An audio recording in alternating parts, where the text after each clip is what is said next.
in the strikes on Fordo. First, that the weapons were built, tested, and loaded properly. 2, the weapons were released on speed and on parameters. 3, the weapons all guided to their intended targets and to their intended aim points. 4, the weapons functioned as designed, meaning they exploded. We know this through other means, intelligence means that we have that were visibly, we were visibly able to see them. And we know that the trailing jets saw the first weapons function, and the pilots stated, quote, "This was the brightest explosion that I've ever seen. It literally looked like daylight." Let me now turn to the bomber crews themselves, give you a few details about them. The crews that attacked Fordo were from the active duty Air Force and the Missouri Air National Guard. The crews ranked from captain to colonel, and most were graduates of the Air Force Weapons School headquartered at Nellis Air Force Base in Nevada. I will state for the record that there is no beach volleyball or football at the Air Force Weapons School. There were male and female aviators on this mission, and a crew member told me when I talked to them on video the other day that this felt like the Super Bowl, the thousands of scientists, airmen, and maintainers all coming together. One last story about people. When the crews went to work on Friday, they kissed their loved ones goodbye, not knowing when or if they'd be home. Late on Saturday night, their families became aware of what was happening. And on Sunday, when those jets returned from Whiteman, their families were there. Flags flying and tears flowing. I have chills literally talking about this.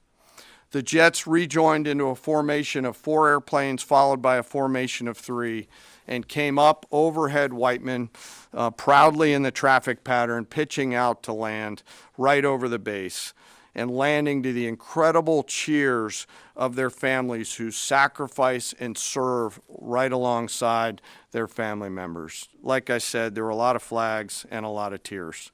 One commander told me this is a moment in the lives of our families that they will never forget.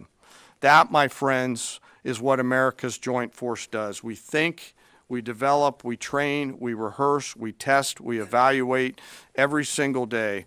And when the call comes to deliver, we do so. I could not be more proud standing up here today of our Joint Force. I'm filled with gratitude that I get to tell their story.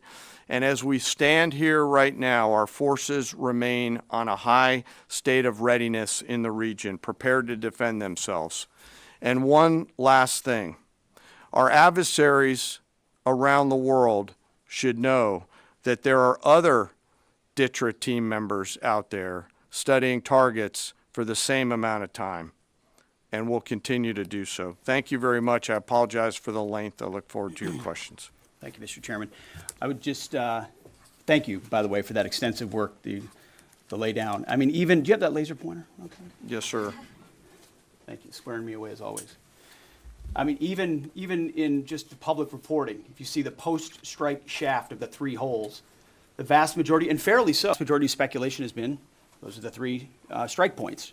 When in actuality, what you realize is these are the vents, these are the caps, the first munition took the cap off, and the other 5 went down the center hole, which if you're planning the target, you would want it to be the direct one going to the bottom. These are the types of things that go into the planning for a strike that the Pentagon would not expect the press corps, or the American people, to initially understand. So laying this information out is helpful. But it's also why we ask for a beat, for a moment, for a day or 2, the opportunity to tell that story, because as the chairman said, these men and women that did this mission, they just want to do their job. They're not expecting their story to be told. They're not expecting the glory. They are grateful for the flags and the hugs of family. That's why they do the job.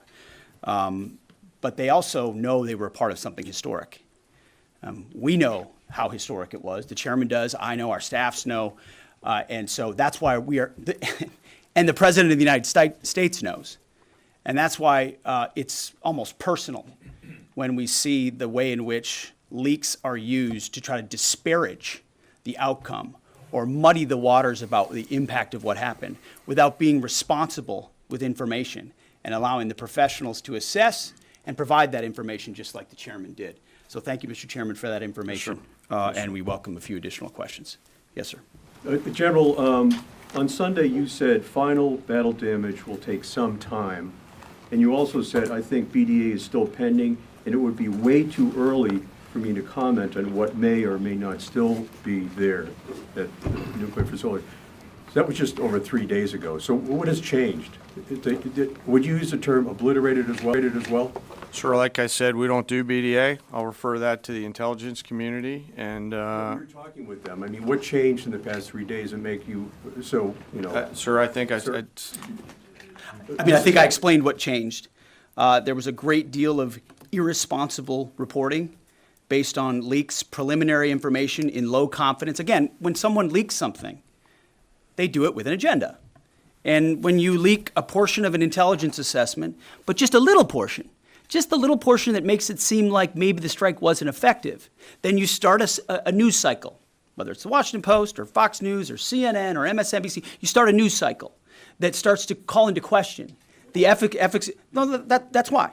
So you bring the chairman here, who's not involved in politics. He didn't do politics. That's my lane to understand and translate and talk about those types of things. So I can use the word obliterated. He could use defeat, destroyed, assess, all of those things. But ultimately, we're here to clarify what these weapons are capable of, which anyone with, two eyes, some ears, and a brain can recognize that kind of firepower with that specificity at that location and others is going to have a devastating effect. So we all recognize there will be days and weeks ahead. That's why yesterday I said, if you want to know what's going on at Fort O, you better go there and get a big shovel, because no one's under there right now. No one's under there able to assess, and everyone's using reflections of what they see. And that's why the Israelis, the Iranians, the IAEA, the UN, to a man and to a woman who recognize the capability of this weapon system are acknowledging how destructive it's been. So that's what's changed. Just 3 or 4 days later. What See, changed? this is a point. This is how difficult it is to actually manage. You just watched a video of what this weapon is capable of. That's where we find our confidence, is in the skill of men and women and the capability of the systems they employed and the recognition so far in the reflections that it was a highly successful mission. sir, I think you could, I'd say go out, the IC should be able to help you answer that question. They look at a variety, as the Secretary has alluded to, we look at a variety of things. I don't do that. They do. All different sources of intel, which I'd refer you to them to get clarity on the end state. So again, I go back to the IC, whether it's Director Radcliffe or ODNI Gabbard. I read the statements at the beginning. They're the ones aggregating the intelligence, and they're saying nuclear facilities were destroyed and would have to be rebuilt over a number of years. Facilities were destroyed. What do we got right here? Sir, you cited a body of credible intelligence to suggest the damage at Fort O and other places. What is that referring to, and when can we see it? I was reading from the CIA director's statement, which came out last night. CIA, again, they do the BDA, they do the assessment. CIA can confirm that a body of credible intelligence indicates, it also goes on to say, new intelligence from historically reliable and accurate sources and methods. Now, you can imagine, the CIA director is going to be very careful about how he articulates things of that sensitivity. Classified, secret, top secret, compartmentalized. He's going to know things that you're not going to know, that the press isn't going to know, and he's reflecting that the sources he's seeing are highly credible. They've given credible intelligence. They or those processes have given credible intelligence in the past, and that's what he's basing it on. Don't you think we need to see that? Do you have a top secret clearance, sir? Eventually, Okay. the American public wants Yes, to see sir. it. Yes. Yeah, you. I wanted to ask briefly just No, if, not you. Checkered shirt. Oh, so Mike Glenn with the Washington Times. Yes, sir. Thanks, sir. Anybody who's ever read a Battalion S2 report after a fight knows that it's usually, the initial report is usually wrong, sometimes grossly so. Has what happened in this incident caused y'all to sort of rethink the intelligence process or the dissemination, or do you think it's just if the process itself doesn't require any more adjustment? Well, I can tell you what the chairman told me in the Situation Room and reminded us all, which is alongside what you just said, sir, is that the first reports are almost always wrong. They're almost always incomplete, right? Anything, whether it's a squad level operation or a strategic level operation, the initial reflections you get are coming at you at a high rate of speed from a lot of different sources. So your job is to step back and assess them. And that's why we're urging caution about premising entire stories on biased leaks to biased publications trying to make something look bad. How about we take a beat, recognize first the success of our warriors, hold them up, tell their stories, celebrate that, wave an American flag, be proud of what we accomplished. And in the meantime, I can assure you, the chairman and his staff, the intelligence community, our staff and others are doing all the assessments necessary to make sure that mission was indeed successful. Yes, right there. Sir, thank you, Mr. Secretary. Iran has recognized that their nuclear program was indeed severely damaged, but they also said that the U.S. strikes only strengthened their ability and their determination to complete their nuclear program. How do you respond to that, sir? Is that a provocation from Iran? Well, I would say Iran's going to have to say a lot of things right now in order to bolster their image, especially internally. You know, in the media, there's a lot of things they'll say for domestic consumption. But we're watching very closely what they do. Again, that's the intel community. Our job as the chairman, the chairman laid it out so beautifully. Our job is to be prepared. And how proud are you? How proud am I? I didn't know the full story of those men and women 15 years ago who've been pointing at that target. That makes me proud to be an American. That's an awesome story. I hope we can tell more aspects of that in an unclassified way in the future. That's a great thing to know. Our job is to be prepared when the commander-in-chief calls based on those assessments. So, of course, our IC, the Intelligence Committee, will keep watching what Iran does and pay attention to that. But the president has created the contours, the opportunity for a deal, for peace, in something that the world said was intractable, that wasn't possible. And we got that peace, that ceasefire, that option, because of strength, because of his willingness to use American military might that no one else on the planet can do with the kind of planners and operators that the chairman just laid out. Yes, sir. Right there. Yep. Me, sir? Just a quick question. There's public imagery available saying that highly enriched uranium was moved out of Fordo before the strikes. Is that accurate? Have you seen that? And Mr. Chairman, a question for you. Have you been pressured to change your assessment or give a more rosy intelligence assessment to us by any political factors, whether it's the president or the secretary? And if you were, would you do that? Yeah, well, that one's easy. No. No, I have not, and no, I would not. My job as the chairman is to offer a range of options to the president and the National Command Authority to deliver the risks associated with each of those, and then take the orders of the National Command Authority and go execute them. I've never been pressured by the president or the secretary to do anything other than tell them exactly what I'm thinking, and that's exactly what I've done. And the highly enriched uranium? There's nothing that I've seen that suggests that we didn't hit exactly what we wanted to hit in those locations. That's not the question, though. It's about highly enriched uranium. Do you have certainty that all the highly enriched uranium was inside the Fordo mountain, or some of it, because there were satellite photos that showed more than a dozen trucks there 2 days in advance? Are you certain none of that highly enriched uranium was moved? Of course, we're watching every single aspect, but Jennifer, you've been about the worst, the one who misrepresents the most intentionally. What the president says. I'm familiar. Report about the ventilation shafts on Saturday night, and in fact, I was the first to describe the B-2 bombers, the refueling, the entire mission with great accuracy. So I take issue with that. I appreciate you acknowledging You that have this was the most successful mission based on operational security that this department has done since you've been here, and I appreciate that. So Absolutely. we're looking at all aspects of intelligence and making sure we have a sense of what was where. So why not acknowledge the female pilots that also participated in this mission? The early messages that you sent out only congratulated the boys.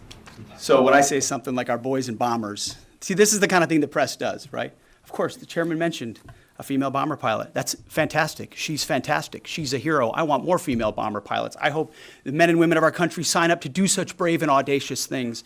But when you spin it as, because I say our boys and bombers as a common phrase. I'll keep saying things like that, whether they're men or women. Very proud of that female pilot, just like I'm very proud of those male pilots. And I don't care if it's a male or a female in that cockpit, and the American people don't care. But it's the obsession with race and gender in this department that's changed priorities. And we don't do that anymore. We don't play your little games. Yes, So you right know there. for certain that the uranium was removed from the facility before the B-2 struck? So I'm not aware of any intelligence that I've reviewed that says things were not where they were supposed to be, moved or otherwise. Yes. Kelly Meyer with News Nation, and just off the top, want to say we're grateful for the service of these pilots and everybody that serves. I wanted to ask you, the CIA statement said, when possible, they will provide updates and information to the public for transparency, and I believe that's what we're looking for here. Do you commit to share the Defense Intelligence Agency report when it is ready, so the American people can understand more about the intelligence assessment? Well, actually, the report that was discussed, this preliminary report, was what's called a restrike report. So it comes to us to give us an assessment whether a target would need to be restruck, right? That's the reason why. So it's based on internal feedback loop that we're supposed to have access to. Unfortunately, someone took advantage of that. But whatever is supposed to be made public will be, but whatever has to stay sensitive Sir, will be can as I well. just jump in? You know, one of the things that I'm trying to do through this journey that we're on together, of course, transparency, but also the requirement to really protect these capabilities. I guess the time's up. So there's a balance in there, right? We do need to preserve options should the nation and the joint force be tasked to go do something again. So I'm confident we'll find the middle ground, but there are some things that if asked, I'd want to not release related to. So we're going to leave it right there. I want to thank the heroism of our men and women in the military. What they accomplished is truly historic, setting back the Iranian nuclear program untold number of years. It was a devastating attack. We appreciate you covering it. Thank you very much, Mr. Chairman. Thank you. अमरीकी वज़ीर दिफ़ा और pentagon Hakam press conference कर रहे थे। America ने Iran के खिलाफ तारीखी ऑपरेशन किया, ये कहा गया अमरीकी वज़ीर दिफ़ा की जानिब से। अमरीकी ऑपरेशन के नतीजे में ईरान इसराइल जंग बंदी हुई, ये कहा अमरीकी वज़ीर दिफ़ा ने। मज़ीद कहा कि ईरान की एटमी तंसीबात मुकम्मल तबाह हो गई। कुछ अमरीकी न्यूज़ चैनल्स मन घड़त खबरें चला रहे हैं। अमरीकी ऑपरेशन का मकसद खिते में जारी जंग ख़त्म करना था। IAEA ने तस्दीक की कि ईरानी जौहरी तंसीबात को नुकसान पहुँचा है। सदर ट्रंप ने इंतहाई पेचीदा और मुश्किल ऑपरेशन मुकम्मल करवाया। ईरानी वज़ीर ख़ारजा ने भी तस्दीक की कि जौहरी तंसीबात मुतासिर हुई हैं। मीडिया स्कैंडल तलाश कर रहा है, सदर ट्रंप को निशाना बना रहा है। हमलों में ईरान की जौहरी सलाहियत ख़त्म कर दी गई, ये कहा गया अमरीकी वज़ीर दिफ़ा की जानिब से। अमरीकी chairman joint chief of staff ने ईरानी तंसीबात पर हमलों की वीडियोस भी दिखाई। उन्होंने कहा कि ईरान ने कतर में अमरीकी तंसीबात पर हमला किया। कतर में ईरानी हमले की इतला पहले मिल गई थी, हमने कामयाबी से ईरानी हमलों को नाकाम रहा। वीडियो उनकी जानिब से जारी की, आप वीडियो भी देख सकते हैं समा की स्क्रीन के ऊपर। आपको बताएं कि उन्होंने कहा कि ईरान ने कतर में अमरीकी तंसीबात पर हमला किया और कतर में ईरानी हमले की इतला पहले मिल गई थी, हमने कामयाबी से ईरानी हमलों को नाकाम बनाया। हमारे दिफाई निज़ाम ने ईरानी मिसाइलों को चुन चुन कर तबाह किया। हमारे पायलट्स ने ईरान में बहुत अच्छा काम किया। आलूदीद एयर बेस पर हमले हमारी पेट्रियट मिसाइल सिस्टम ने नाकाम रहे। हमारे मिसाइलों ने ईरानी जौहरी तंसीबात को कामयाबी से तबाह किया। अमरीकी फ़ौज ने जो किया दुनिया में कोई नहीं कर सकता, ये कहा गया अमरीकी वज़ीर दिफ़ा की जानिब से। आपको बताएं कि अमरीकी वज़ीर दिफ़ा और पेंटागन हुक्काम की जानिब से प्रेस कॉन्फ्रेंस की जा रही थी। उन्होंने कहा कि अमरीका ने ईरान के खिलाफ तारीखी ऑपरेशन किया। अमरीकी ऑपरेशन के नतीजे में ईरान इसराइल जंग बंदी हुई। ईरान की एटमी तंसीबात मुकम्मल तबाह हो गई और कई साल पीछे जो है वो ईरान चला गया है। और कुछ अमरीकी न्यूज़ चैनल्स मन घड़त खबरें चला रहे हैं। अमरीकी मीडिया को भी उनकी जानिब से तनकीद का निशाना बनाया गया। पीट हेग्सेथ ने कहा कि अमरीकी ऑपरेशन का मकसद खिते में जारी जंग को ख़त्म करना है। और उन्होंने कहा कि IAEA ने तस्दीक की है कि ईरानी जौहरी तंसीबात को नुकसान पहुंचा है। सदर ट्रंप ने इंतहाई पेचीदा और मुश्किल ऑपरेशन मुकम्मल करवाया। ईरानी वज़ीर ख़ारजा ने भी इसकी तस्दीक की है कि जौहरी तंसीबात जो हैं वो मुतासिर हुई हैं। उन्होंने कहा कि मीडिया स्कैंडल तलाश कर रहा है, सदर ट्रंप को निशाना बनाया जा रहा है। हमलों में ईरान की